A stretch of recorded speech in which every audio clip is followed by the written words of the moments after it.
Welcome to Limited Life, the predictions, everyone. And today we will be ranking on a tier list based on who will survive in the Limited Life series. There will be a lot of spoilers for the first episodes that came out, so just a disclaimer for you guys. And let's jump straight into this.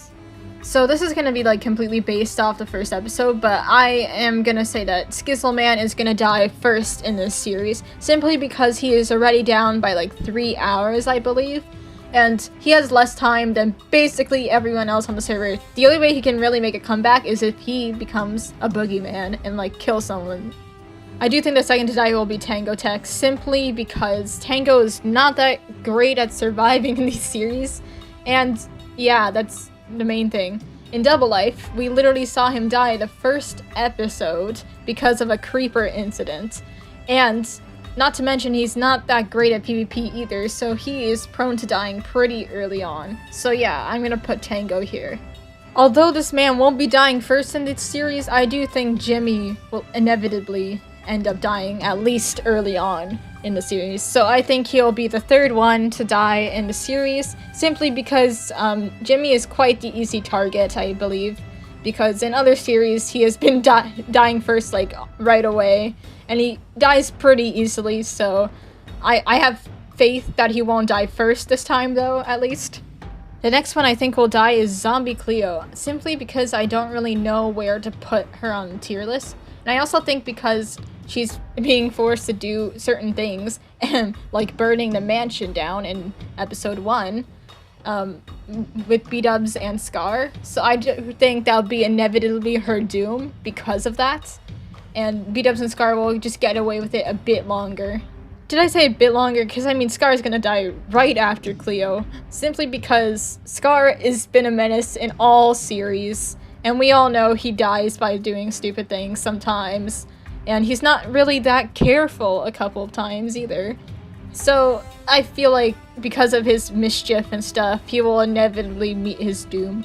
This one is, I'm putting Big B here because I actually don't know where to rank him. And I feel like he'll die somewhat in the middle of the pack anyway.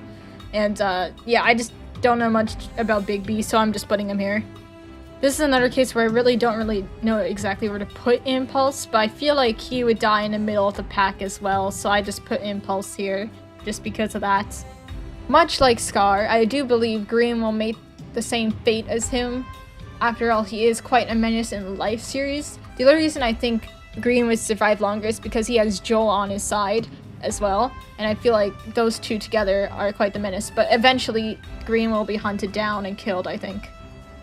Much like with Big B, I don't really watch Martin that much, so I'm gonna just put him at 6th place because I don't really know where else to put him. I don't believe he would place any higher, but I could be completely wrong.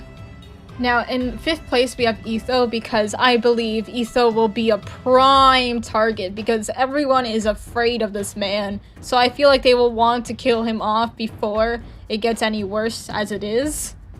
After him, I do believe that Smallish Beans will fall right after him for the same reasons that he is chaotic and dangerous to deal with. So I do believe like the other members will probably team up on him and try to kill him because he's better at PvP than like pretty much everyone else in the SMP.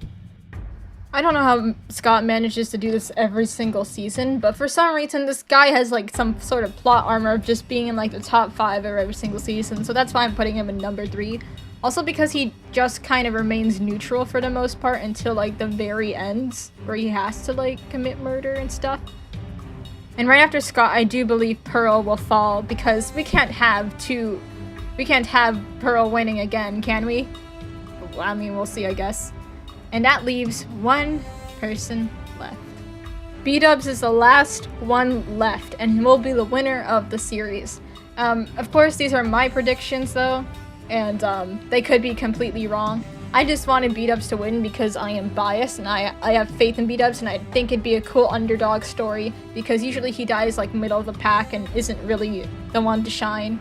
So yeah, that's literally the reason.